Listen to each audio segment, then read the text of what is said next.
जय हिंद प्यारे दोस्तों। अप्लाइड स्टडी में आप लोगों का स्वागत है। आज हम लोग ये 2020 का सेशन जो है वो देखने वाले हैं। और पिछले क्लासेस में जो भी 2020 सेशन हुआ था वो आप लोगों ने कितना क्वेश्चन अटेम्प्ट किया और कितना किन लोगों का कितना सही हुआ वो प्लीज़ हमें कमेंट करके ज़रूर बताएंगे, ताकि जिन लोगों का जो भी क्वेश्चन नहीं बना या उनको प्रॉब्लम हो रही है समझने में, उसमें हम लोग इम्प्रूवमेंट करेंगे और उन बच्चों को भी कवर करेंगे जिन लोगों को वो प्रॉब्लम समझ में नहीं आया होगा। ठीक है, तो आप लोगों का ये 2020 सेशन चलो हम लोग स्टार्ट करते हैं और देखते हैं कि इस 20 क्वेश्चंस में से आप लोग कितना बना पाते हैं। तो चलिए हम लोग ये जो है 20 क्वेश्चन हम लोग सॉल्व करते हैं। और ये जो क्वेश्चन जो है दोस्तों ये प्रीवियस ईयर का क्वेश्चन है। यूपीपीसीएल में जो जेई लेवल के जो भी क्वेश्चंस आते हैं प्रीवियस ईयर में जो आ चुके हैं उसी से ये क्वेश्चन उठाया हुआ है। सारा आपको प्रीवियस ईयर के क्वेश्चन में आपको यही क्वेश्चन देखने को मिल जाएगा।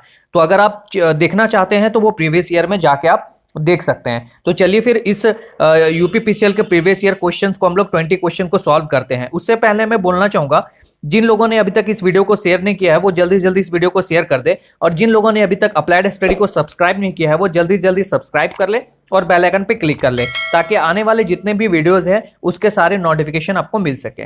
तो चलिए फिर हम लोग स्टार्ट करते हैं और पहला क्वेश्चन पे हम लोग देखते हैं। ये देखिए पहला क्वेश्चन जो है आपका यहाँ दिया हुआ है, Coulomb's law, 1 coulomb of charge is equivalent to charge on.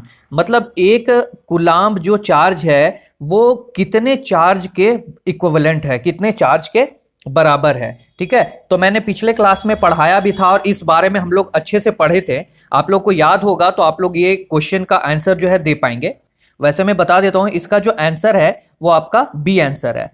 ठीक है, एक कूलाम्ब का जो वैल्यू होता है वो 625 into 10 to the power 16 electron होता है। ठीक है, और जब इसको हम लोग उल्टा करते हैं तो हम लोग को पता चलता है कि एक इलेक्ट्रॉन का वैल्यू कितना है। जैसे एक इलेक्ट्रॉन का अगर वैल्यू निकालना है minus E is equal to 1 by, इसको हम लोग उल्टा कर देंगे, यहां लिखेंगे 625 इंटू 10 टू द पावर 16। ठीक है, ये अब जब इसको हम लोग सॉल्व करेंगे तो एक इलेक्ट्रॉन का जो वैल्यू निकल का है आप यहां देख सकते हैं, minus E is equal to 1.6 into 10 to the power minus 19 coulomb. ठीक है, तो चलिए नेक्स्ट क्वेश्चन हम लोग देखते हैं। क्वेश्चन नंबर 2 देखिए दोस्तों, यहां क्वेश्चन नंबर 2 बोल रहा है absolute permittivity of the material is. तो एब्सोल्यूट परमिटिविटी हम लोग को पता करना है, किसी भी मटेरियल का परमिटिविटी क्या होगा। तो यहां देखिए ऑप्शन से आप लोग को ये जानना होगा कि इसमें कौन सा फॉर्मूला फिट आएगा। यहां देखिए दिया हुआ है पहला, ratio of magnetic field density to electric field intensity, यानी इसी के फॉर्म में हम लोग को सेट करना है। तो एक फॉर्मूला मैंने पढ़ाया था का electric field density by electric field intensity equal to epsilon, इस टाइप से था परमिटिविटी। तो आप यहां देखिए इसका क्या आपका दे रहा है, यहां पर लिखा हुआ है एब्सोल्यूट परमिटिविटी। तो एब्सोल्यूट परमिटिविटी यहां पर दिया हुआ है, उसके अपोजिट में क्या है, रेशियो आपका electric field density by electric field intensity, ये आपका दिया हुआ है electric field density by electric field intensity, ये दिया हुआ है। तो ये ऑप्शन देखिए किसमें है, तो ये देखिए ऑप्शन डी है, ratio of electric field density to the electric field intensity, ये दिया हुआ है। ठीक है, तो ये फॉर्मूला इसमें फिट आएगा। आपको ऑप्शन में देखना पड़ेगा कौन सा फॉर्मूला इसमें फिट आता है, तो ही आप इसको सॉल्व कर पाएंगे। इससे होगा क्या कि आप लोग जल्दी से जल्दी किसी भी क्वेश्चन को बना सकते हैं। यहां देखिए क्वेश्चन नंबर 3, यहाँ लेफ्ट साइड देखिए मटेरियल दिया हुआ है और ये राइट साइड जो है उसका एसआई यूनिट वगैरह ये सब दिया हुआ है और उसका जो है कैरेक्टरिस्टिक्स वगैरह दिया हुआ है। तो इसमें बताना है आप लोग कि कौन सा जो मटेरियल है वो किस चीज में फिट आ रहा है, ये मैच करना है। ठीक है, तो देखिए पहला जो दिया हुआ आपका कंडक्टिविटी, कंडक्टिविटी में ये दोनों दिया हुआ है ए बी सी डी, ये दो कंडक्टिविटी दिया हुआ है, इनमें से कौन सा कैरेक्टर जो है इसमें फिट आता है। ठीक है, तो यहाँ पर देखिए अगर कंडक्टिविटी में अगर रेजिस्टेंस को अगर हम लोग डिक्रीज करते हैं और टेम्परेचर को बढ़ाते हैं तो ऐसा होता है क्या कंडक्टिविटी में? बिल्कुल नहीं होता है, क्योंकि मैंने बताया था कंडक्टिविटी में जो होता है रेजिस्टेंस जो होता है वो डायरेक्टली प्रोपोर्शनल टू टेम्परेचर होता है। अगर टेम्परेचर को बढ़ाएंगे तो कंडक्टर में रेजिस्टिविटी बढ़ता है। वही सेमीकंडक्टर की अगर बात करें तो सेमीकंडक्टर में क्या होता है, इनवर्सली प्रोपोर्शनल टू टेम्परेचर होता है। अगर सेमीकंडक्टर में टेम्परेचर को अगर हम लोग बढ़ाते हैं तो उसका रेजिस्टेंस क्या होता है, घटता है। ठीक है, तो ये चीज किस में फिट आ रहा है, ये चीज फिट आ रहा है आपका 2 दिया हुआ है, ऑप्शन टू में ये फिट आ रहा है। कार्बन जो है, कार्बन में क्या है होता है, कार्बन एक सेमीकंडक्टर होता है, और कार्बन में क्या होता है कि जब हम लोग टेम्परेचर को बढ़ा रहे हैं तो उसमें रेजिस्टेंस क्या होगा, घटेगा। तो ये तो समझ में आया, 2 का क्या होगा, सी। ठीक है, पहला देखिए, पहला में क्या है कि कंडक्टिविटी का क्या होता है, यहां पर दिया हुआ है सीमेंस पर मीटर, और यहां पर देखिए ये आपका दिया हुआ है डी ऑप्शन दिया हुआ है, ये दोनों बच गया। तो डी में दिखा हुआ है कि no change in resistance with increase in temperature, तो ऐसा कंडक्टिविटी के साथ नहीं होता है। अगर कंडक्टिविटी में रेजिस्टेंस अगर बढ़ रहा है, घट रहा है, वो भी अगर टेम्परेचर के बढ़ाने घटाने से, तो ऐसा होता है कंडक्टिविटी में। ठीक है, कंडक्टर में ऐसा होता है कि उसका कंडक्टिविटी चेंज होता है। कंडक्टिविटी को किस में दिखाते हैं, तो कंडक्टिविटी का क्या होता है, कंडक्टिविटी का होता है ये कंडक्टिविटी इनवर्सली प्रोपोर्शनल टू, तो आपका हो जाता है रो। ठीक है, तो रो को हम लोग किस में दिखाते हैं, रो को दिखाते हैं आपका ओम पर मीटर में, मैंने बताया था। तो रो को ओम पर मीटर में दिखाते हैं, तो इसको जब हम उल्टा कर देंगे तो हो जाएगा महो पर मीटर, और महो को हम लोग क्या लिख सकते हैं, महो को हम लोग सीमेंस दिखा सकते हैं, तो यहां पे हो गया सीमेंस पर मीटर। तो कंडक्टिविटी का हो गया सीमेंस पर मीटर। ठीक है, तो 1 का हो गया बी और 2 का हो गया सी, बाकी यूरेका का हो जाएगा डी। यूरेका का डी क्यों होगा, क्योंकि यूरेका जो है वो ऐसा मटेरियल से बना हुआ है कि इसमें अगर हम लोग टेम्परेचर को बढ़ाते हैं या फिर घटाते हैं, उसका रेजिस्टिविटी में कोई भी चेंजेस देखने को नहीं मिलेगा। यूरेका का, अगर यूरेका मटेरियल से अगर वो रेजिस्टेंस बना हुआ है तो, इसलिए बहुत सारे इलेक्ट्रॉनिक गैजेट्स में आपको ये यूरेका का रेजिस्टेंस बना हुआ वहां पर देखने को मिलेगा, ताकि जो भी आपका प्रॉब्लम्स हो, जो भी टेम्परेचर अगर बढ़े या फिर घटे, तो वो सब चीज जो है आपको यूरेका में नहीं देखने को मिलेगा। इसमें जो होता है टेम्परेचर कोफिशिएंट होता है, वो टेम्परेचर कोफिशिएंट जो होता है वो 0 होता है। वही आपका अगर कंडक्टर का बात करें, कंडक्टर में पॉजिटिव टेम्परेचर कोफिशिएंट होता है, और आपका सेमीकंडक्टर में नेगेटिव टेम्परेचर कोफिशिएंट होता है। ये चीज आप लोग को याद रखना होगा। ठीक है, तो इसका क्वेश्चन नंबर 3 का आंसर क्या हो गया, क्वेश्चन नंबर 3 का आंसर हो गया ए। 1 का बी, ये 1 का बी हो गया, 2 का आपका हो गया सी, और 3 का हो गया डी। ठीक है, क्वेश्चन नंबर 3 समझ गए। चलिए क्वेश्चन नंबर 4 की ओर चलते हैं। क्वेश्चन नंबर 4 देखिए, क्वेश्चन नंबर 4 में लिखा हुआ है कि opposition to the flow of leakage current. ठीक है, लीकेज करंट जो फ्लो हो रहा है उसके अपोजिशन में कौन सा एलिमेंट जो है वो काम करता है। तो मान लेते हैं हम लोग एक कंडक्टर मान लेते हैं। ठीक है, ये कंडक्टर है और उसके ऊपर एक इंसुलेशन लगा हुआ है। ठीक है, तो इस इंसुलेशन, ये जो आपका हो गया कंडक्टर, यहाँ पे कंडक्टर आपका हो गया, ये कंडक्टर है, इस कंडक्टर से कुछ ना कुछ करंट जो है इधर लीक करता है। ठीक है, तो इस कंडक्टर को लीकेज, ये यहां से लीक करके इस इंसुलेशन तक नहीं जाए, ताकि हम लोग को करंट नहीं लगे, उसमें क्या होना चाहिए, हाई रेजिस्टेंस होना चाहिए, ताकि उसमें जो है लीकेज ना हो। तो वो लीकेज रेजिस्टेंस उसका जो है हाई होना चाहिए। ठीक है, तो लीकेज करंट कहीं भी अगर फ्लो कर रहा है, अगर कहीं करंट फ्लो कर रहा है और वो करंट अगर कहीं लीक कर रहा है, तो वहां पर आपका लीकेज रेजिस्टेंस, यानी वहां का रेजिस्टेंस कम है, तभी वहां पे लीक कर रहा है। ठीक है, तो वहां पे क्या होगा कि अगर उस लीकेज करंट को हम लोग को रोकना है तो वहां का रेजिस्टेंस हाई करना होगा। तो उस चीज को हम लोग क्या नाम से दिए हुए हैं, उस चीज को हम लोग लीकेज रेजिस्टेंस के नाम से जानते हैं। ठीक है, तो क्वेश्चन नंबर 4 का आंसर हो गया आपका बी, लीकेज रेजिस्टेंस। आप यहां पर याद भी रख सकते हैं, लीकेज करंट को रोकने के लिए आपका लीकेज रेजिस्टेंस का यूज करते हैं। ठीक है, तो चलिए क्वेश्चन नंबर 5 की ओर चलते हैं। क्वेश्चन नंबर 5 को देखिए, क्वेश्चन नंबर 5 में दिया हुआ है a current of 3 ampere flow for 50 hour through a 6 ohm resistor, the energy consumed by register.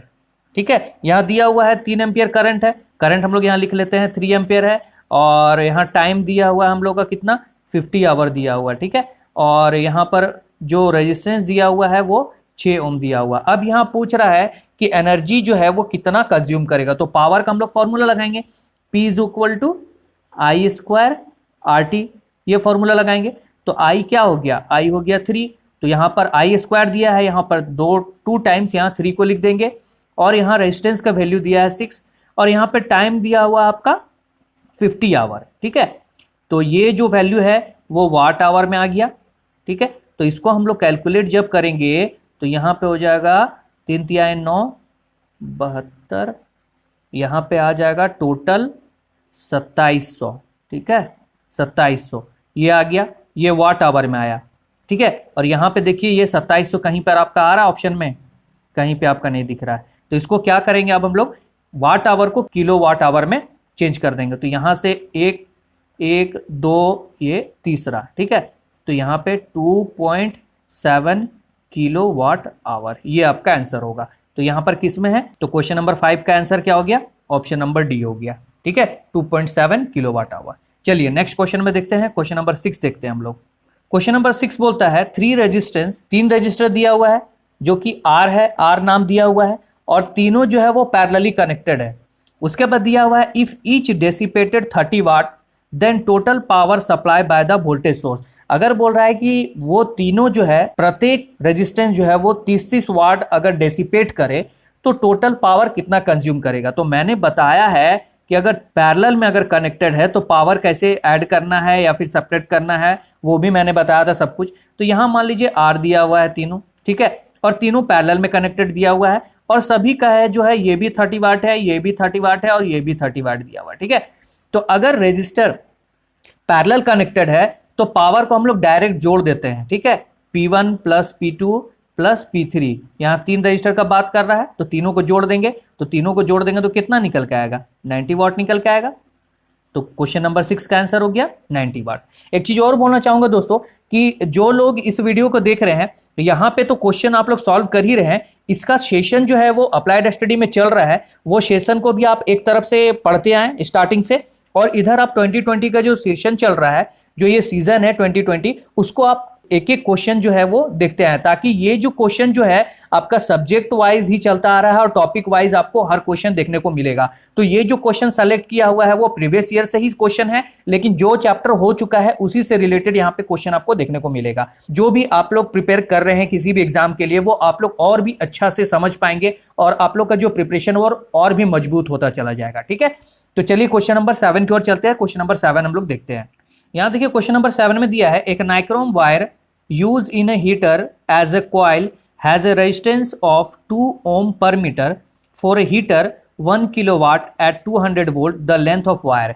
यहाँ पे दिया हुआ है कि नाइक्रोम वायर का एक हीटर है जिसका रेजिस्टेंस जो दिया हुआ है वो 2 ओम पर मीटर दिया हुआ है। यानी अगर 1 मीटर है कोई हम लोग के पास, 1 मीटर लेंथ का अगर नाइक्रोम वायर है, उसका जो ओम है, उसका जो रेजिस्टेंस है वो 2 ओम दिया हुआ है। अब पूछ रहा है कि अगर 1 किलोवाट का मेरे पास हीटर है तो उस वायर का कितना लेंथ होगा। तो यहां पहले हम लोग क्या करेंगे, पहले हम लोग उस वायर का रेजिस्टेंस को हम लोग निकाल लेंगे। तो यहां पर पावर हम लोग का दिया हुआ है 1 किलोवाट, और यहां पर दिया हुआ है वोल्ट, हम लोग को पता है 200 वोल्ट यहां पर दिया हुआ है। तो हम लोग का रेजिस्टेंस निकल जाएगा easily, R is equal to V square by P. तो V क्या दिया हुआ है, V हम लोग का 200 है, इंटू 200 बाय 1 किलोवाट है तो यहाँ 1000 हो जाएगा। ये 2 जीरो कट गया आपका और ये 1 जीरो कट गया, टोटल देखिए आपका 40 ओम निकल के आया, ठीक है। तो उस 1000 वाट का जो हम लोग के पास हीटर है उसका जो पूरे वायर का जो रेजिस्टेंस है वो 40 ओम रेजिस्टेंस है, ठीक है। लेकिन यहां दे रहा है कि अगर यहां पूछा है कि अगर 1 मीटर का अगर हम लोग के पास नाइक्रोम वायर है उसका 2 ओम है तो वो कितना मीटर का होगा। तो यहां पे क्या करेंगे, इस 40 ओम को हम लोग 2 ओम से डिवाइड कर देंगे, तो काटेंगे तो कितना निकल के आएगा 20। यानी उस 1000 वाट का जो हीटर है, नाइक्रोम वायर का जो कॉइल दिया हुआ है, उसका ओम जो है वो 40 ओम निकल गया और उस वायर का लेंथ जो है वो 20 मीटर है, ठीक है। समझ गए क्या किया हम लोगों ने पहले निकाला कि 1 किलोवाट का जो हीटर है उसका रेजिस्टेंस दिया हुआ है 40 ओम, तो 1 मीटर का वैल्यू जो है 1 मीटर का 2 ओम दिया हुआ है, ठीक है। और हम लोग का 40 ओम का निकालना है, तो 40 ओम को क्या किया, 40 ओम को इस 2 ओम से डिवाइड कर दिए, तो क्या निकल गया 20 मीटर निकल के आया, ठीक है। तो क्वेश्चन नंबर 7 का आंसर क्या हो गया, ए, ठीक है। चलिए क्वेश्चन नंबर 8 देखते हैं। क्वेश्चन नंबर 8 देखिए दोस्तों, यहां पर दिया हुआ है 1 commercial unit of energy equal to. तो कॉमर्शियल यूनिट क्या है कि जो हम लोग के घर में मीटर लगा हुआ है, ठीक है, वो आपका कॉमर्शियल पर्पज से है। जो भी हम लोग बिजली बिल पे करते हैं, जो भी मीटर हम लोग का एनर्जी मीटर लगा हुआ है, उसको हम लोग किस में काउंट करते हैं, उसमें हम लोग काउंट करते हैं किलोवाट आवर में, ठीक है। तो यहां देखिए ऑप्शन में से कौन सा है, तो यहां देखिए कॉमर्शियल यूनिट आपका आ गया ऑप्शन बी 1 किलोवाट आवर, ठीक है, ये किलोवाट आवर। तो क्वेश्चन नंबर 8 का आंसर हो गया आपका बी। तो चलिए नेक्स्ट चलते हैं। क्वेश्चन नंबर 9 देखिए दोस्तों, क्वेश्चन नंबर 9 में दिया हुआ है find the total current in the following circuit. ये सर्किट दिया हुआ है, इसमें टोटल करंट फाइंड करना है। तो यहां देखिए ये आपका 6 ओम दिया हुआ है, ये 12 ओम। पहले इसको सॉल्व करेंगे, तो मैंने बताया था कैसे इसको सॉल्व करना है। अगर जिन लोगों ने नहीं देखा है वो जाके पीछे आप देख सकते हैं। तो 12 इंटू 6 और यहाँ 12 प्लस 6, तो यहाँ पे करेंगे 72/18। इसको काटेंगे तो निकल के आएगा 4 ओम। ठीक है, अब यहाँ पर तीनों जो है वो आपका सीरीज में हो गया, क्योंकि ये तो यहाँ से ऐसे हो गया, यहाँ पर 4 ओम निकल के आया है। ठीक है, तो ये 6 4 10 और ये यहाँ पे ऐसे है। ठीक है, और ये आपका इसको सॉल्व करके ये निकला है, तो यहाँ पे आ गया आपका 4 ओम। ठीक है, तो अब देखिए ये 3 ओम, 6 ओम, 9 ओम और ये 4 और ये 5, ये चारों ऐड होके आपका 18 ओम निकल के आता है। ठीक है, अब यहाँ पे करंट पूछ रहा है, तो I is equal to V/R लगा देंगे। वोल्टेज कितना हो गया 72 वोल्ट, रेजिस्टेंस 18। ठीक है, इसको काटेंगे तो निकल के आएगा 4 एम्पियर। तो इस क्वेश्चन नंबर 9 का आंसर हो गया C, 4 एम्पियर। ठीक है, चलिए नेक्स्ट क्वेश्चन में देखते हैं हम लोग। यहाँ देखिए क्वेश्चन नंबर 10। क्वेश्चन नंबर 10 में बोल रहा है कि the material having poorest value of dash is the best insulator. तो कह रहा है कि ऐसा कौन सा मटेरियल है जिसका उस मटेरियल का वो प्रॉपर्टी अगर पुअरेस्ट है तो वो बेस्ट इंसुलेटर है।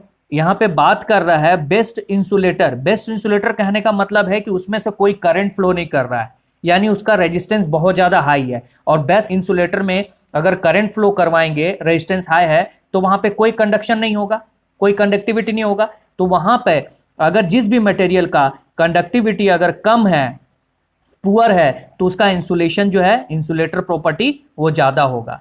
ठीक है, जैसे फॉर्मूला में अभी हम लोगों ने देखा, conductivity inversely proportional to resistivity. जिस भी मटेरियल का रेजिस्टिविटी बहुत ज्यादा हाई है उसका कंडक्टिविटी क्या होगा, पुअर होगा। तो उसी तरह से हम लोग एक रिलेशन बना के चल रहे हैं कि अगर जिस भी मटेरियल का प्रॉपर्टी अगर बेस्ट इंसुलेटर का अगर वो काम कर रहा है तो उसमें जो कंडक्टिविटी है वो एकदम पुअर होगा। तो इस क्वेश्चन नंबर 10 का आंसर हो गया ए। चलिए नेक्स्ट चलते हैं। क्वेश्चन नंबर 11 में देखिए दोस्तों, यहां पर दिया हुआ है कि calculation of maximum safe current that can pass through a 1.8 kilo ohm resistor rated at 0.5 watt. यहां पर दिया हुआ है रजिस्टर का वैल्यू दिया हुआ है और उसका पावर रेटिंग दिया हुआ है। पूछ रहा है कि इसमें इस रजिस्टर में कितना तक सेफ करंट माना जा सकता है, वो हम लोग को बताना है। मैक्सिमम सेफ करंट जो है हम लोगों को बताना है। तो यहाँ पे देखिए पावर दे दिया है, रजिस्टर दे दिया है, अब हम लोग को यहाँ पे करंट निकालना है। तो मैंने बताया था पावर का formula P is equal to I²R ये होता है। यहाँ पे टाइम नहीं दिया हुआ है, इसीलिए यहाँ पे हम लोग टाइम को कंसीडर नहीं करेंगे। ठीक है, तो यहाँ पे हम लोग क्या निकालना है, करंट। तो I को यहीं रहने देंगे और R को यहाँ ले आएंगे, तो P/R हो जाएगा। और यहाँ पे I² दिया हुआ है, तो I² का यहाँ पे वैल्यू जो है यहाँ से स्क्वायर हट जाएगा और यहाँ पे इसका रूट आ जाएगा, इस तरह से। ठीक है, तो यहाँ पे अब हम लोग पुट करेंगे I equal to √P/R। Power का वैल्यू कितना दिया हुआ है 0.5 और R का वैल्यू कितना दिया हुआ है, R का वैल्यू दिया है 1.8 इंटू यहाँ पर दिया हुआ है किलोवाट में इंटू 10⁻³ इस तरह से। ठीक है, और इसका अंडर रूट। जब इसको हम लोग सॉल्व करेंगे तो निकल के आएगा हम लोग के पास 0.01667 इस तरह से निकल के आएगा इतना। तो ये तो आपका क्या आ गया, एम्पियर में आ गया। अब इसको हम लोग क्या करेंगे, इसको हम लोग यहाँ पर देखिए कि इस तरह का कहीं पे वैल्यू दिया हुआ है, तो इस ऑप्शन में आप लोग को कहीं नहीं देखने को मिलेगा। तो इसको क्या करना है, अब एम्पियर में दिया है, इसको हम लोग मिली एम्पियर में चेंज करके देखेंगे, माइक्रो एम्पियर में चेंज करके देखेंगे, जहां तक आएगा। तो जब इसको हम लोग सॉल्व करेंगे तो यहां से देखिए 1 0 2 0 3 0 यहाँ पे। ठीक है, तो 1 2 3 इधर से इधर की ओर बढ़ेंगे तो यहाँ पर देखिए कितना आएगा 16। ठीक है, 16 मिली एम्पियर 3। तो यहाँ देखिए ऑप्शन में कौन सा आंसर है, तो ऑप्शन में आपका आंसर हो गया 11 का ए, 16 मिली एम्पियर आपका आंसर हो गया। ठीक है, समझ गए। नहीं समझ में आ रहा है, कुछ अगर प्रॉब्लम है तो कमेंट करके हम लोगों को जरूर बताएंगे कि क्या परेशानी है आप लोगों को। परेशानी से लड़ना सीखिए दोस्तों। चलिए नेक्स्ट क्वेश्चन में देखते हैं।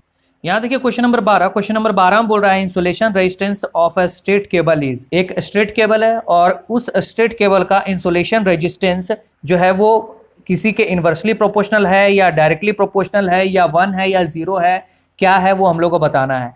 तो एक जो है ये इंसुलेशन रेजिस्टेंस को पता करने के लिए एक फॉर्मूला होता है, वो मैं अभी बता दे रहा हूं, आप लोग नोट डाउन करके इसको रख लीजिएगा, बहुत ज्यादा इंपॉर्टेंट है, क्योंकि इससे रिलेटेड बहुत सारा क्वेश्चन आपको बन सकता है इसी फॉर्मूला से, चाहे एई हो या जेई हो। यहाँ insulation resistance is equal to, ये हो गया rho by 2 pi L ln capital R by small r, ठीक है। ये स्मॉल r जो है वो रेडियस ऑफ कंडक्टर, ये मान लीजिए कंडक्टर है, ठीक है, इस कंडक्टर का रेडियस का जो वैल्यू होता है वो r है, और जो कैपिटल R है वो इसके ऊपर का जो सेथ दिया हुआ रहता है उसका रेडियस है, यहाँ से जो रेडियस रहेगा, ठीक है। ये छोटा r हो गया और ये बड़ा r हो गया, इसका वैल्यू, और लेंथ हो गया L जो दिया हुआ है वो आपका केबल का लेंथ हो गया। तो यहाँ पूछ रहा है कि insulation resistance of a straight cable is, तो यहाँ दिया हुआ है inversely proportional to the length 1 0 या directly proportional of the length. तो इंसुलेशन रेजिस्टेंस देखिए लेंथ का जो है इनवर्सली प्रोपोर्शनल है, RI जो है वो इनवर्सली प्रोपोर्शनल टू लेंथ है, अगर लेंथ को बढ़ाएंगे तो इंसुलेशन रेजिस्टेंस घटेगा, ठीक है, और या लेंथ को अगर हम लोग कम करेंगे तो इंसुलेशन रेजिस्टेंस बढ़ेगा, यानी इनवर्सली प्रोपोर्शनल। तो क्वेश्चन नंबर 12 का आंसर हो गया inversely proportional to the length of cable, ठीक है, समझ गए। चलिए क्वेश्चन नंबर 13 की ओर चलते हैं। क्वेश्चन नंबर 13 देखिए, यहां पे दिया हुआ है find the current through the series combination of 8 ohm and 4 ohm resistance is the following circuit. ये जो 8 ओम और ये 4 ओम दिया हुआ है इसमें कितना करंट फ्लो कर रहा है वो बताना आप लोगों को, ठीक है। तो यहाँ पे मान लेते हैं हम लोग, इसमें क्या करते हैं, नोड लगाते हैं, नोड सबसे इजी है इसलिए यहाँ पे लगाते हैं, इसको मान लेते हैं VN, ठीक है। तो यहाँ पर नोड मान लिए, तो इसका जो है इक्वेशन कुछ इस तरह लिखेंगे, यहाँ से देख लेते हैं हम लोग सारा करंट यहाँ से बाहर निकालते हैं, तो ये VN माइनस 12 बाई ये रजिस्टर 6 ओम हो गया, प्लस यहाँ से सारे करंट निकल रहे हैं, तो यहाँ नोड में क्या होगा, ऐड होगा, ठीक है। उसके बाद ये हो जाएगा आपका VN बाई ये आपका हो गया 4 ओम और ये 8 ओम 12 ओम, प्लस फिर VN बाई ये 12 ओम बाई 12, इसको अब हम लोग सॉल्व करते हैं। तो यहाँ लिखेंगे VN बाई 6 क्योंकि 6 था, minus 12 by 6 plus VN by 12 plus VN by 12 equal to 0। अब इसको हम लोग फिर से सॉल्व करते हैं, यहाँ पे इसको हम लोग काट देते हैं, 2 से कट गया। अब सारे VN का जो वैल्यू है वो एक तरफ लिखेंगे हम लोग, VN by 12 VN by 6 plus VN by 12, और ये 2 को हम लोग इधर ले आएंगे, तो जब इसका LCM निकालेंगे तो निकल के आएगा 12, यहाँ पर 2 VN हो गया, प्लस यहाँ पे 1 VN हो गया, यहाँ पे VN हो गया, इक्वल टू 2। अब ये क्या करेंगे, ये 12 जो है वो इधर चला जाएगा और बाकी को यहाँ पर ये सारे को ऐड कर देंगे, तो यहाँ पे हो गया 2 3 4 हो गया, यहाँ 4 VN हो गया, इक्वल टू यहाँ पर 2 इंटू 12, ठीक है। जब इसको हम लोग VN equal to 2 into 12 by 4, ये 3 से कट गया, तो आके निकल के आया आपका 3 2 जा 6, ठीक है। यहाँ पे निकल के आया 6 वोल्ट निकल के आया, यानी नोड में जो वोल्टेज है वो 6 वोल्ट निकल के आया आपका। यहाँ पे आपका निकल के आया कितना, 6 वोल्ट, ठीक है। तो यहाँ का जब वोल्टेज पता चल गया, इसके अक्रॉस का वोल्टेज पता चल गया, तो यहाँ करंट पता चल जाएगा। तो करंट निकालने के लिए I is equal to V by R, voltage कितना दिया हुआ है 6 और रेजिस्टेंस कितना है 8 और 4 12, इसको हम लोग काटेंगे तो 1/2 निकल के आएगा, यानी 0.5 एम्पियर, ठीक है। तो क्वेश्चन नंबर 13 का आंसर क्या हो गया, 0.5 एम्पियर, ऑप्शन बी। तो चलिए क्वेश्चन नंबर 14 देखते हैं। ये क्वेश्चन देखिए, क्वेश्चन नंबर 14, इस तरह के क्वेश्चन, छोटे छोटे क्वेश्चन जो है वो अक्सर जो है वो जेई एग्जाम में मोस्ट इंपॉर्टेंट आपको देखने को मिलेगा ही मिलेगा। छोटे छोटे क्वेश्चन अक्सर लोगों को याद नहीं रहते हैं, लेकिन छोटे छोटे क्वेश्चन को भी आप लोग को अच्छे से फोकस करके और याद रख के चलना होगा। तो देखिए क्वेश्चन नंबर 14 क्या बोल रहा है, a switch is use to dash the electric circuit. जो इलेक्ट्रिक सर्किट में जो स्विच का जो यूज होता है उसका क्या काम है, स्विच का हम लोग क्यों यूज करते हैं, मेक के लिए, यानी बनाने के लिए, कोई भी सर्किट को बनाने के लिए, या फिर ब्रेक करने के लिए, किसी भी सर्किट को ब्रेक करने के लिए, या फिर स्विच ऑन करने के लिए, या फिर स्विच को वो सर्किट को बनाने या फिर सर्किट ब्रेक करने, किस में काम आता है। तो क्वेश्चन नंबर 14 का जो आंसर होगा वो ऑप्शन डी हो जाएगा, क्योंकि कोई भी सर्किट है, मान लीजिए ये सर्किट है, ठीक है, तो इसका स्विच जो है जब इसको ऑन करते हैं तो ऑन पोजीशन में ये क्या होता है, यहाँ टच कर जाता है, लेकिन वही ऑफ पोजीशन में ये यहाँ से हट जाता है। तो सर्किट को ये बनाता भी है और ब्रेक भी करता है, स्विच का यही काम है। तो क्वेश्चन नंबर 14 का आंसर क्या हो गया? डी। ठीक है, चलिए क्वेश्चन नंबर 15 की ओर चलते हैं। देखिए क्वेश्चन नंबर 15 में बोल रहा है insulation resistance is measured in. जो इंसुलेशन रेजिस्टेंस है उसको हम लोग किस में मेजर करते हैं? तो हम लोगों को पता है कि जो भी इंसुलेशन रेजिस्टेंस है उसको हम लोग काफी बड़ी मात्रा में देखते हैं। कोई भी इंसुलेशन, जैसे आपकी कोई किसी भी वायर का अगर इंसुलेशन की बात करें तो वो इतना ज्यादा उसका रेजिस्टेंस हाई रहता है कि उसमें करंट फ्लो नहीं करता है। या फिर अगर हम लकड़ी का बात कर ले या फिर पेपर का बात कर ले तो उसमें इतना ज्यादा हाई रेजिस्टेंस होता है कि उसमें से करंट फ्लो ही नहीं कर पाता है, बहुत ज्यादा हाई रेजिस्टेंस। तो देखिए ये मिली एम्पियर होगा, मिली एम्पियर तो बहुत छोटा होता है, या ओम मीटर होगा, ये नहीं हो सकता है। माइक्रो ओम, ये तो आराम से इसमें करंट फ्लो कर जाएगा। यहां देखिए मेगा ओम दिया हुआ है। अब मेगा ओम कहने का मतलब है कि बहुत ज्यादा हाई। अगर बहुत ज्यादा हाई रेजिस्टेंस है यानी वो जो है वहां पे एक एज ए इंसुलेटर की तरह काम कर रहा है। ठीक है, तो इंसुलेशन रेजिस्टेंस को किस में मेजर करते हैं? मेगा ओम में मेजर करते हैं। ठीक है, तो क्वेश्चन नंबर 15 का आंसर क्या हो गया? डी हो गया। चलिए क्वेश्चन नंबर 16 की ओर चलते हैं। देखिए क्वेश्चन नंबर 16 में क्या कह रहा है? एक कैपेसिटर कंसिस्ट ऑफ टू। एक कैपेसिटर है, उसमें दो क्या मौजूद रहता है वो बताना है। तो कैपेसिटर का हम लोग सबसे पहले फिगर देख लेते हैं कि कैपेसिटर अंदर से कैसा दिखता है। तो कैपेसिटर में क्या होता है कि दो प्लेट्स होते हैं, दोनों मेटल के प्लेट्स होते हैं। ये ले लिए हम लोग दो मेटल का प्लेट, और इसके बीच में जो है हम लोग एक डाइलेक्ट्रिक रखते हैं, इंसुलेटर रखते हैं बीच में। तभी जाके इन दोनों के बीच में पोटेंशियल डिफरेंस होने के कारण से यहाँ पे जो है एक कैपेसिटेंस यहाँ क्रिएट करता है। ठीक है, तो ये दोनों क्या हो गया? दोनों पैरेलल प्लेट हो गया जो कि आपका मेटल का होता है, और बीच में आपका क्या होता है? डाइलेक्ट्रिक यानी इंसुलेटर होता है। तो देखिए इनमें से कौन सा ऑप्शन होगा? Conductor separated by insulator, silver coated insulator, ceramic plate, one mica disc, और option D insulator separated by dielectric. कोई भी इंसुलेटर है, ये बोल रहा है कि insulator separated by disc, insulator जो है वो डिस्क से सेपरेट हो रहा है, नहीं। सिरामिक प्लेट का कहीं बात हुआ है यहाँ पे? नहीं। सिल्वर कोटेड इंसुलेटर का है? नहीं। यहाँ पे तो बात है कि दो आपका कंडक्टर है, ये दोनों कंडक्टर है, और ये दोनों जो है अलग अलग, इन दोनों को अलग अगर कोई कर रहा है वो इंसुलेटर कर रहा है। ठीक है, इस तरह से। तो क्वेश्चन नंबर 16 का आंसर क्या हो गया? Option A, conductor separated bye an insulator. ठीक है, समझ गए? चलिए क्वेश्चन नंबर 17 की ओर चलते हैं। देखिए क्वेश्चन नंबर 17 में क्या कहता है कि the operating time value of fuse and circuit breaker. ये वैल्यू आप लोग को याद रखना होगा दोस्तों, इसमें बताने जैसा कुछ नहीं है। ये वैल्यू आप लोग को रट लेना होगा और आपको याद करके रख लेना होगा। इसका जो वैल्यू होता है वो ऑप्शन सी आंसर होगा। फ्यूज का जो ऑपरेटिंग टाइम है यानी उसमें करंट फ्लो किया, और करंट फ्लो करते ही 0.002 सेकेंड में ही वो फ्यूज कर जाएगा, तुरंत मेल्ट कर जाएगा, यानी बहुत मिनिमम एकदम इस तरह का 0.002 सेकेंड में ही वो फट से मेल्ट कर जाएगा। वही अगर सर्किट ब्रेकर की बात करें तो सर्किट ब्रेकर कुछ टाइम लेगा, 0.02 सेकेंड से लेके आपका यहां पर दिया हुआ है 0.05 सेकेंड। तो सबसे कम टाइम में कौन फ्यूज कर रहा है? सबसे कम टाइम में सर्किट को ब्रेक कर रहा है वो आपका फ्यूज 0.002 सेकंड में। वही आपका सर्किट की बात करें, सर्किट ब्रेकर की बात करें तो सर्किट ब्रेकर में 0.02 सेकंड से लेके 0.05 सेकंड तक का टाइम लेता है, तब जाके सर्किट को ब्रेक करता है। तो सबसे सेफेस्ट अगर माने घर के लिए, होम के लिए, तो फ्यूज जो है वो बहुत ज्यादा सेफेस्ट है, क्योंकि बहुत मिनिमम टाइम में अगर उसमें करंट फ्लो किया और उस अपने पर्टिकुलर करंट से थोड़ा सा ज्यादा हुआ, एक्स्ट्रा हुआ, तो वो 0.02 सेकंड में ही वो सर्किट को ब्रेक कर देता है। वही आपका देखिए ये थोड़ा सा आपका टाइम ले रहा है, 0.02 सेकंड ले रहा है। ठीक है, तो क्वेश्चन नंबर 17 का आंसर ये जो आपका सी हो गया, तो इसको आप याद रखिएगा। चलिए नेक्स्ट देखते हैं क्वेश्चन नंबर 18। ये देखिए क्वेश्चन नंबर 18 बोल रहा है the capacitance of a capacitor not influenced by. मतलब बोला है कि यहाँ पे कोई कैपेसिटर है और कैपेसिटर में कैपेसिटेंस का जो वैल्यू है वो किस पे डिपेंडेंट नहीं है, किस पे निर्भर नहीं करता। तो कैपेसिटर का एक फॉर्मूला है, आप लोगों ने पढ़ा होगा, मैंने बताया ही था। उसका फॉर्मूला है आपका C = ε/A/d। ठीक है, तो ये देखिए किस पे डिपेंड कर रहा है। कैपेसिटेंस जो है वो एब्सोल्यूट परमिटिविटी पे डिपेंड करता है, एरिया पे डिपेंड करता है, और आपका डिस्टेंस पे डिपेंड कर रहा है। दो कैपेसिटर का बीच का जो डिस्टेंस होता है उस पर डिपेंड कर रहा है।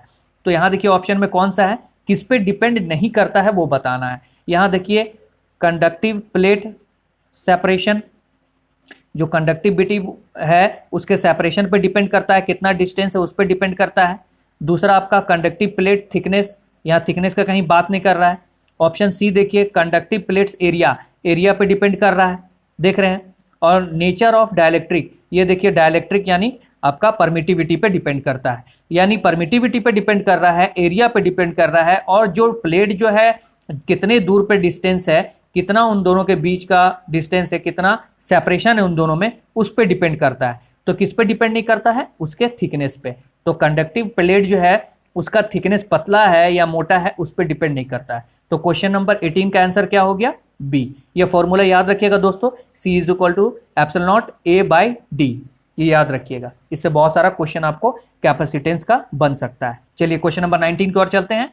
यहाँ देखिए क्वेश्चन नंबर 19 में फ्यूज का बात किया गया है। इसमें दिया हुआ है in an electric wire the fuse should be placed. Electric wire में फ्यूज हम लोग यूज करते हैं, वो किस वायर में हम लोग यूज करते हैं, अर्थ वायर में, इन लाइव वायर में, ऑफ फेज वायर, या फिर इसमें लैंप में डायरेक्टली यूज करते हैं, या फिर न्यूट्रल वायर में आपका यूज करते हैं। तो हम लोग कभी भी फ्यूज का अगर हम इस्तेमाल करते हैं, देखे होंगे घर में दो लाइन जाता है, एक आपका लाइन हो गया और आपका न्यूट्रल हो गया। तो कभी भी कोई भी आपका टेक्नीशियन होगा, जो भी इलेक्ट्रिशियन होगा, वो कभी भी अगर फ्यूज लगाएगा तो आपका लाइन वायर में ही लगता है, ठीक है। बाकी बहुत लोग क्या करते हैं कि न्यूट्रल वायर में भी आपका लगा देते हैं सेफ्टी के लिए। सेफ्टी के लिए क्या होता है कि अगर मान लीजिए ये जो दोनों वायर है, ये दोनों अगर पोल में लगा हुआ, पोल से ही अगर ये दोनों वायर को इंटरचेंज कर दिया जाए, न्यूट्रल को फेज और फेज में न्यूट्रल को लगा दिया जाए, तो उसमें क्या होता है कि प्रॉब्लम हो जाएगा, ठीक है। तो बहुत लोग क्या करते हैं, ऐसे लगाते हैं, लेकिन बेसिकली जो लगाना चाहिए वो हमेशा आपका फेज वायर में ही लगता है, ठीक है। घर के अंदर अगर हम लोग लगाएंगे कभी भी, ये तो घर का बाहर का बात हो गया। अगर घर के अंदर किसी भी स्विच बोर्ड है, स्विच बोर्ड में जो लगता है वो लाइव वायर में ही लगता है, फेज वायर में, ठीक है। तो क्वेश्चन नंबर 19 का आंसर क्या हो गया, बी। कभी भी फ्यूज लगेगा वो फेज में ही लगेगा, ठीक है, समझ गए। चलिए क्वेश्चन नंबर 20 के चलते हैं, जो हमारा आखिरी क्वेश्चन है। देखिए क्वेश्चन नंबर 20, इसमें बोल रहा है कि determine the unknown resistance R in the given network if the galvanometer read 0। ये बोल रहा है कि ये गैल्वेनोमीटर दिया हुआ है और ये गैल्वेनोमीटर यहाँ पे लगाए हैं रीड करने के लिए, लेकिन ये जो रीड कर रहा है वो 0 रीड कर रहा है, ठीक है। यहाँ जब 0 रीड कर रहा है तो इसको हम लोग नेगलेक्ट कर देंगे। तो जब यहाँ नेगलेक्ट कर देंगे तो ये सर्किट कुछ इस तरह बन के आएगा, ठीक है। इसको आप नेगलेक्ट कर दिए तो यहाँ पर देखिए ये आपका सर्किट, ये रेजिस्टेंस हो गया, ये रेजिस्टेंस, ये रेजिस्टेंस, ये रेजिस्टेंस दिया हुआ है। अब यहाँ पे बोल रहा है कि ये R का वैल्यू निकालना है। तो हम लोग यहाँ पे करेंगे क्या कि ये गैल्वेनोमीटर को हम लोग नेगलेक्ट कर दिए, तो इसमें करेंगे क्या, ये P/R लिखेंगे। और अगर गैल्वेनोमीटर 0 कर रहा है, यहाँ पर 0 रीड कर रहा है, तो इसका मतलब ये है कि ये सर्किट बैलेंस्ड है। और सर्किट अगर बैलेंस है तो इधर का रेजिस्टेंस इक्वल टू इधर का रेजिस्टेंस हो जाएगा, ठीक है। जो यहाँ का रेजिस्टेंस होगा वह उतना ही रेजिस्टेंस का वैल्यू जो है वो यहाँ पर हम लोग इस तरह से दिखाते हैं। तो P/R इक्वल टू Q/S ऐसे लिखेंगे, ठीक है। तो हम लोग को क्या निकालना है, R का वैल्यू निकालना है। तो हम लोग क्या करेंगे, क्रॉस मल्टीप्लीकेशन कर देंगे। तो यहाँ पे हो जाएगा PS इक्वल टू QR, इस तरह से हो गया। और हम लोग को R को निकालना है, ये Q को क्या करेंगे, नीचे भेज देंगे, PS/Q हो जाएगा इक्वल टू R। तो R का वैल्यू क्या हो गया, P इंटू S/Q। तो यहाँ पे कौन सा ऑप्शन है, देखिए क्वेश्चन नंबर 20 का आंसर जो है C हो जाएगा। R is equal to P into S/Q, ठीक है। तो क्वेश्चन नंबर 20 का आंसर जो हो गया आपका C हो गया, समझ गए। अगर सर्किट बैलेंस है, सर्किट बैलेंस कब होगा, सर्किट बैलेंस तब होगा जब यहाँ पर गैल्वेनोमीटर में जो करंट फ्लो कर रहा है उसमें जो है आपका 0 आ रहा है। अगर 0 आ रहा है तो इस ये बाय ये अगर P/R अगर करेंगे वो इक्वल हो जाएगा Q/S के। यानी यहाँ पर जो वैल्यू दिया हुआ रहेगा, P का वैल्यू और R का वैल्यू दिया हुआ रहेगा, Q और S का वैल्यू दिया हुआ रहेगा, जब इन लोग को कैलकुलेट करेंगे तो P/R से जो वैल्यू यहाँ पे निकल के आएगा और ये Q/S से जो वैल्यू निकल के आएगा वो दोनों जो है वो इक्वल होगा, ठीक है। तो इसलिए यहाँ पे गैल्वेनोमीटर का अगर 0 अगर आ रहा वैल्यू तो ये सर्किट इक्वल बैलेंस्ड है और आपका जो आंसर निकल के आएगा वो आपका ये ऑप्शन C निकल के आएगा, ठीक है। तो क्वेश्चन नंबर 20 का आंसर हो गया C, समझ गए। तो चलिए आज का सेशन जो है वो यहीं पे हम लोग समाप्त करते हैं दोस्तों। इसी तरह जो है आप बरकरार रह के अप्लाइड स्टडी के साथ अपना प्रिपरेशन चालू रखिए। और जो भी लोग अभी तक इस वीडियो को शेयर नहीं किए हैं वो जल्दी से जल्दी इस वीडियो को शेयर कर दीजिए। और जो लोग भी नए हैं वो अप्लाइड स्टडी को सब्सक्राइब कर दे और बेल आइकन पे क्लिक कर ले, ताकि आने वाले जितने भी वीडियोस हैं, जितने भी सेशन है, वो सारे का नोटिफिकेशन मिल सके और आप लोग अच्छे से प्रिपरेशन कर सकें। और जो लोग भी इस वीडियो को देख रहे हैं, एक तरफ हमारा सेशन चल रहा है दोस्तों, वो पीछे जो आपका सेशन जो चल रहा है वो आप उस सेशन को करते हुए आइए। और उसके साथ साथ यहाँ जो 2020 का सीजन चल रहा है वो सीजन को आप अटेम्प्ट करके आप अपना जो प्रिपरेशन कर रहे हैं जिस भी एग्जाम के लिए, वो आप अपने आप को स्ट्रांग बना सकते हैं। तो चलिए फिर नेक्स्ट वीडियो में हम लोग मिलते हैं और इसी तरह के नए नए टॉपिक्स को हम लोग पढ़ेंगे, कवर करेंगे। तब तक के लिए आप घर पे रहें, सेफ रहें। Thank you. जय हिंद दोस्तों।